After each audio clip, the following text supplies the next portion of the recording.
I'm going to start off with examination of the lumbar spine and I'm going to talk you through some of the basic anatomy. So here is the lumbar spine. Obviously we have three curves in the spine itself. We have the cervical lordosis, a small thoracic kyphosis and a lumbar lordosis. The bones called the vertebrae and the intervertebral discs.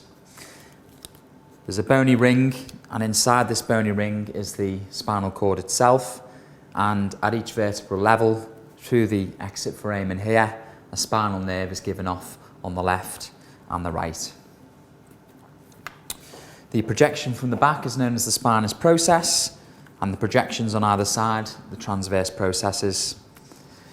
And where these joints appear at the back, we have the facet joints on one side and the facet joints on the other side, also known as the zygoapophyseal joints.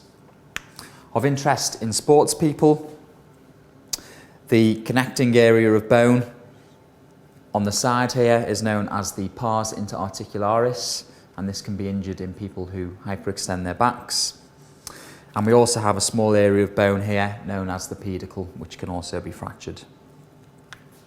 The intervertebral discs obviously can prolapse. The nucleus pulposus from the centre can prolapse outwards, and if it happens to impinge on a nerve as it exits from the foramen, this is what's known as a slip disc in the layman's terms.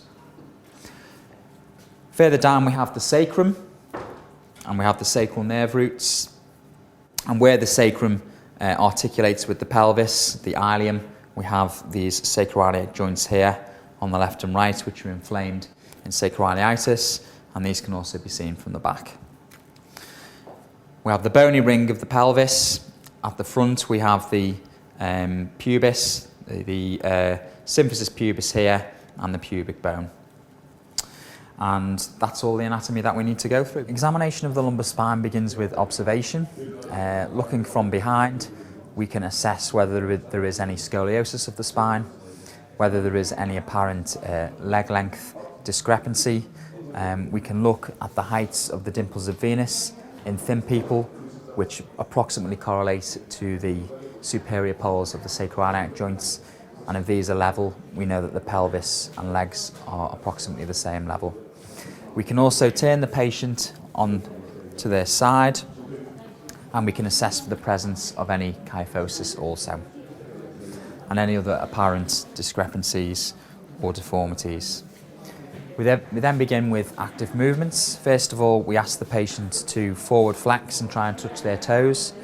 So if you do that now, Matt, and we assess the degree of excursion of the lumbar spine, and if we come back up, it can be helpful to put the fingers on the skin and see that they spread apart, which is Schuber's test. If we do that again, Matt, and you can see that the fingers come further apart, which denotes good movement and range of motion in the lumbar spine. Come back up. We'll also ask the patient to extend, pure extension backwards. This manoeuvre may stress the pars interarticularis or the facet joints and may reproduce pain in those cases. We can then ask the patient to rotate and extend. This puts more stress onto the pars again in the facet joints, and rotate the other way and extend again. And we're also looking for range of motion. And then we can ask the patient to do lateral flexion, first to one side, again, see if there is any lack of range of motion in the lumbar spine, and rotating to the other side. Occasionally patients will be very stiff in their lumbar spine and will only seem to move from one point. We call this pivoting. That's enough for the standing examination. The slump test is a test for neural tension, and it can be positive, for example, if somebody has a prolapsed intervertebral disc. I'm going to demonstrate it for you now. If you ask the patient to adopt a slumped posture and bring on tension to the whole neural chain from the head downwards by asking the patient to flex their neck and just bend their back slightly. I'm going to demonstrate first on the left-hand side. Dorsiflex the ankle and then extend the knee. They may feel hamstring tightness, but what we're looking for is pain radiating at least as far as the calf and occasionally into the foot and ankle. It's normal on this side. You can add on additional neural tension by bringing the two surfaces together. It's a normal left-hand side. And we're going to try on the right-hand side now. Again, dorsiflex that ankle and then extend the knee. Have pain there. Okay, and where is the pain going to? The back of my leg. He's telling me that the pain is going down the back of his leg towards his ankle. Now if I ask you to lift up your head, taking off the neural tension, what's happened to the pain? Pain's gone. The pain has gone away. Bring your head back down. What's happened to the pain now? It's back. And the pain has come back. So we consider that to be a positive test. By bringing on and off the neural tension with the neck flexion, we can change the pain being referred down the leg. I'm going to move now to do a straight leg raise test, which is the test that you may be more familiar with. If you lie down. Again, with the straight leg raise test, same principle, bringing on neural tension to reproduce referred pain from the lumbar spine, radiating down the leg. I'm going to begin with the left leg. It's important to not allow the contralateral thigh to lift off, and occasionally you may need to restrain the movement. If you make sure that the foot is again dorsiflexed, that the knee is fully extended, and then you take the leg up. If the patient develops pain, again below the knee, this can be indicative of referred pain. You can increase the neural tension by further dorsiflexing the foot, or you can ask the patient to lift their head. If you lift your head up for me now. And again, lifting the head up and down can bring the pain on and off. If because of hamstring tightness or hip flexor tightness, the patient's opposite leg starts to lift off the bed, you can restrain the contralateral thigh with your opposite knee to prevent it from lifting. And that's the end of the straight leg raise test. We're now going to move on to power testing. So we're going to test the different muscle groups, the myotomes, to assess for any neurologically mediated weakness. I'm going to demonstrate on the right leg, the right lower limb. Beginning with L1, L2 nerve root, we're going to test the iliopsoas muscle. I ask the patient to hold their leg in that position and then they resist me. There, that's L1, L2. To test L3, 4, we can use the quadriceps muscle. Again, if I ask the patient to hold their leg straight, I lift the leg off the bed and put my thigh underneath, and then the patient resists me bending their knee. I'm testing the quadriceps muscle. That's the L3, 4 nerve root. There's a couple of different ways of testing L4 and L5 nerve root. If I bring the ankle into dorsiflexion, activate the tibialis anterior muscle, and then ask this patient to resist me. This is one test for the L4-5 nerve root. We can also ask the patient to dorsiflex their great toe and resist movement there. This also has an L4-5 nerve root. To test the L5-S1, we ask the patient to stand up. And if you lean against the wall, push up with both legs and down, but I want to see if you can do it on one leg at a time. So by activating the calf gastrocnemius complex, we're testing the L5-S1 nerve root. And then I've asked you to turn around, Matt, and I want you to bring up your big toes like that. And a better way to test L4-5 is resisted toe extension. So if you resist me there, that's the L4-5 nerve root again. And that completes the myotomal examination. Moving on to test the reflexes. Generally speaking, there are two reflexes that we test in the lower limb.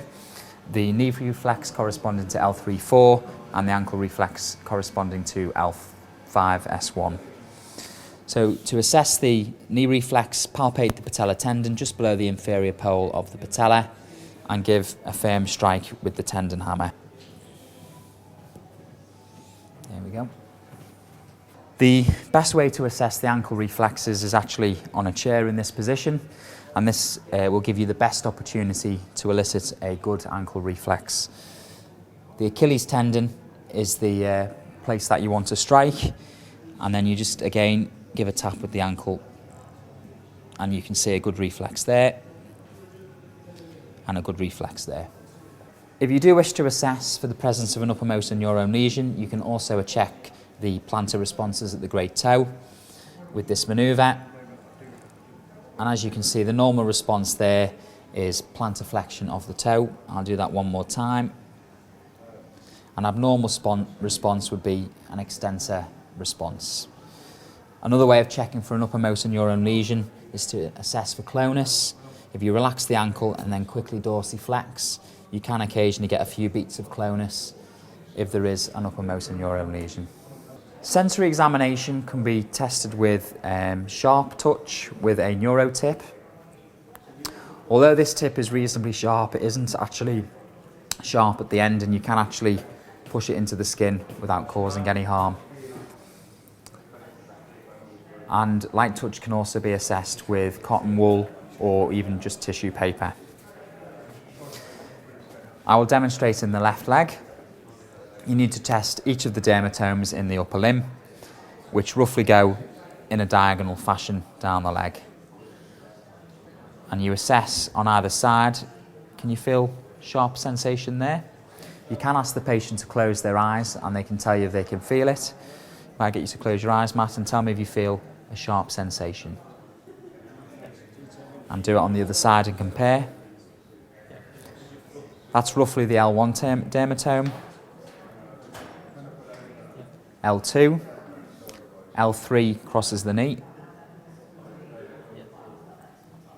L4 middle of the leg, L5 on the dorsum of the foot, and S1 on the sole. Corresponding examination with light touch. Again, only lightly touching the skin. Ask the patient if they can feel the sensation.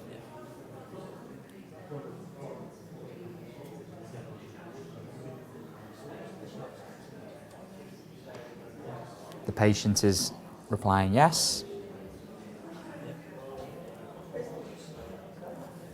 Yeah. You can also do joint position sense to assess for proprioception by asking the patient if they can feel if the toe feels up or down. We can do temperature sensation, and we can also do vibration sense as well, but that would not be part of our core examination in back pain. Manual palpation of the spine usually adds little information to the core examination. If you are suspicious of infection, tumour or fracture, then there can be additional benefit to palpating down the midline of the lumbar spine to assess at what level palpatory pain is elicited. Advanced examination performed on the couch by musculoskeletal practitioners can assess for accessory movements, hyper and hypomobility, and trigger points in muscles such as the erector spinae and quadratus lumborum. This is the kind of examination that is performed by physiotherapy practitioners, chiropractors and osteopaths,